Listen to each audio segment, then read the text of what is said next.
Canal Novo Ser. Autoconhecimento, conhecimento e espiritualidade. Construindo um novo ser para uma nova terra. Autopercepção e não autoconsciência. Autoconsciência é uma doença, enquanto que a autopercepção é a saúde. Qual é a diferença? As palavras aparentemente querem dizer a mesma coisa. Podem até significar a mesma coisa, mas, quando as uso, são diferentes.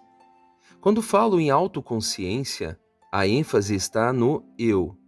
Quando falo em autopercepção, estou falando de percepção. Se quiser, você pode usar a mesma palavra autoconsciência para as duas coisas. Se a ênfase for consciência, será saudável. É uma diferença muito sutil, mas muito importante. A autoconsciência é uma doença porque ela significa que você está permanentemente consciente do seu eu. Você fica pensando, como as pessoas estão se sentindo ao meu respeito? Como estão me julgando? Qual será a opinião delas? Será que gostam de mim ou não? Será que me aceitam ou me rejeitam? Será que me amam ou me odeiam? Você está sempre concentrado no mim ou no eu. O centro é sempre o ego. Isso é uma doença. O ego é a pior doença que existe. Contudo, se você mudar o foco, se deslocar a ênfase do ego para a consciência, não se preocupará se as pessoas os aceitam ou os rejeitam. Nesse caso, a opinião delas não importa. Tudo o que você quer é estar alerta em todas as situações. Assim, não é importante se elas o amam ou odeiam. Se o consideram um santo ou um pecador, nada disso importa. O que dizem ou pensam de você não lhe diz respeito, é problema delas. Elas devem decidir por conta própria. Você só tenta estar alerta em todas as ocasiões. Talvez alguém se aproxime e se curve diante de você, dizendo que você é um santo. Você não deve se preocupar com o que essa pessoa diz ou no que ela acredita. Deve apenas permanecer alerta para que essa pessoa não o arraste de volta à não percepção. Só isso. Da mesma forma, se alguém o insultar e agredir, não se importe com isso. Apenas tente ficar alerta e você permanecerá intocado. Essa pessoa não pode arrastá-lo para lugar nenhum. Agindo assim, você será sempre o mesmo, ao ser elogiado ou condenado, no sucesso ou no fracasso.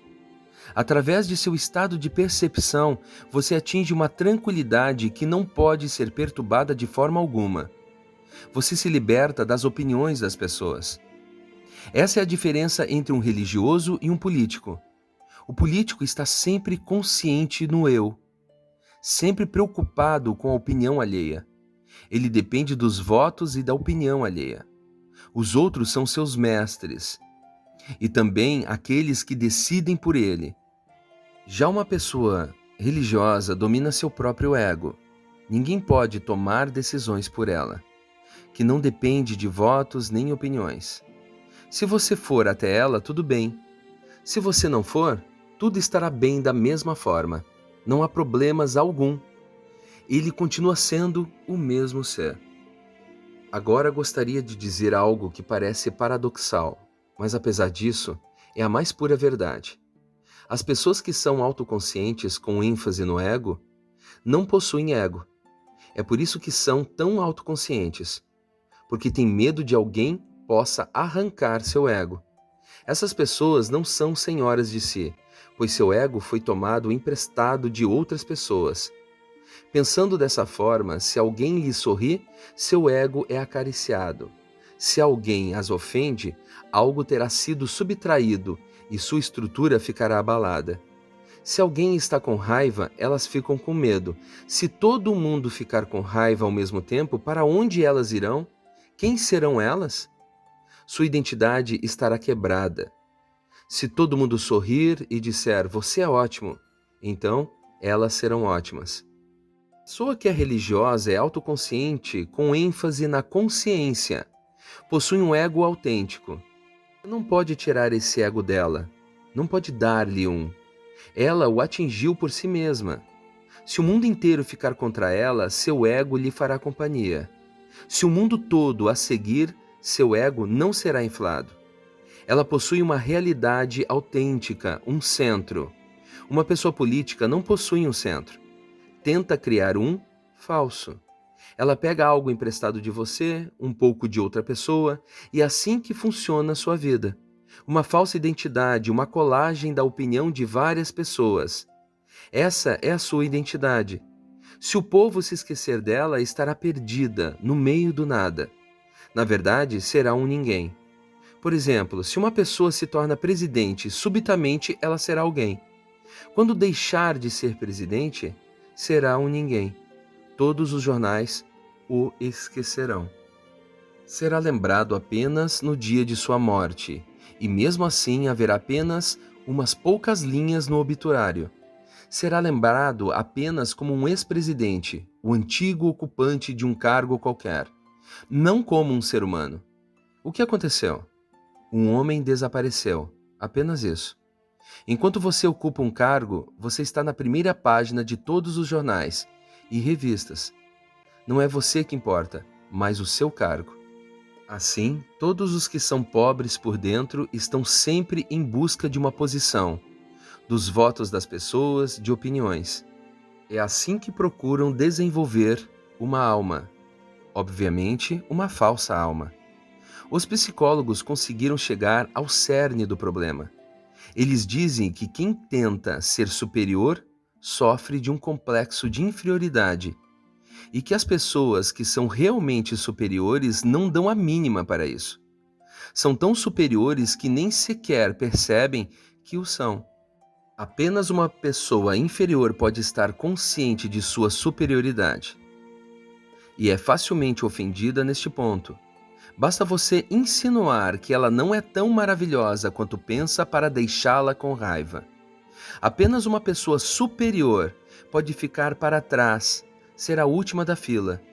Todos os que se sentem inferiores estão tentando chegar ao primeiro lugar, porque pensam que se forem os últimos não serão alguém. Eles têm necessidade de estar na frente, de viver na capital. Precisam ter muito dinheiro e morar em mansões. Precisam ser isto ou aquilo. As pessoas que se sentem inferiores sempre tentam provar sua superioridade através de seus bens materiais. Resumindo, as pessoas que não têm um ser tentam se tornar um ser através das coisas, cargos, nomes ou fama. Li em um livro sobre Lenin que um dia alguém o convidou a ouvir a Sinfonia de Beethoven. Ele recusou enfaticamente. Na verdade, foi até mesmo um pouco agressivo em sua resposta. O homem que o convidara ficou incrédulo e quis saber o motivo. Por quê? A Sinfonia de Beethoven estão entre as maiores criações do homem. Lenin respondeu: talvez. Mas toda boa música é contrária à revolução porque propicia um contentamento muito profundo e desta forma a música pacifica as pessoas.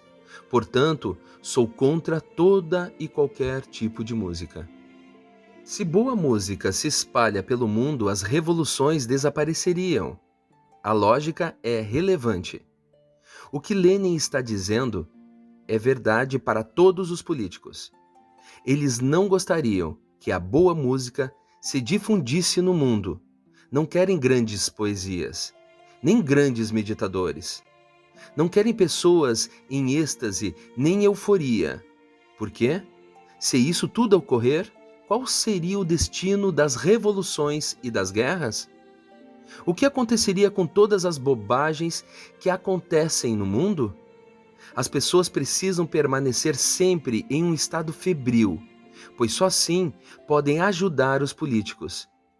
Se o povo estiver satisfeito, contente, feliz, quem se importará com o governo? As pessoas o esqueceriam completamente. Elas apenas iriam querer dançar, ouvir música e meditar.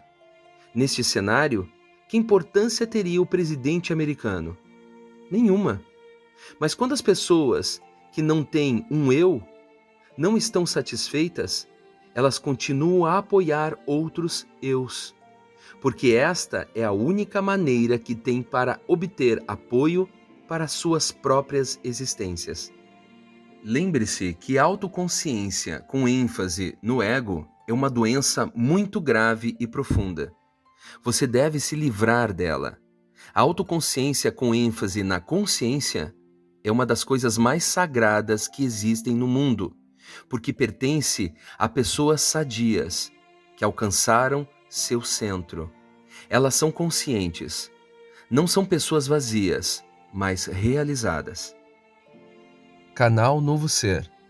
Autoconhecimento, conhecimento e espiritualidade. Construindo um novo ser para uma nova terra.